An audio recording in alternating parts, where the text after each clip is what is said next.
হে good morning everyone, কেমন আছো তোমরা সবাই? আশা করি খুব ভালো আছো। আমিও খুব ভালো আছি। আজকে সকাল সকাল আমার মনটা খুব ভালো ছিল, কারণ আজকে সকাল সকাল উঠে আমি পেয়ে গেছি সারপ্রাইজ।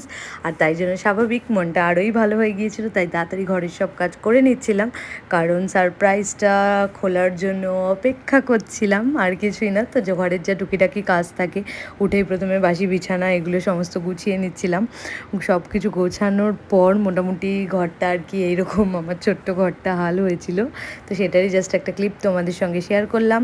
তারপর অ্যাজ ইট ইজ ঘরের যা টুকিটাকি কাজ থাকে, জামা কাপড় ধোয়া এটা সেটা এগুলো করলাম। করে আমি জাস্ট সমস্ত কাজগুলো হাতে হাতে একটা একটা করে শেষ করে ফ্রেশ হয়ে বসলাম সারপ্রাইজটা খোলার জন্য। এবার এই সারপ্রাইজটা কী সেটা দেখার জন্য তোমাদেরকে দেখতে হবে আমার বড় ব্লগটা। তো অবশ্যই যারা নতুন রয়েছে চ্যানেলটা সাবস্ক্রাইব করে দিও, আর ব্লগটা ভালো লাগলে লাইক কমেন্ট করে বড় ব্লগটা থেকে দেখে নিও আমার সারপ্রাইজটা। Bye bye.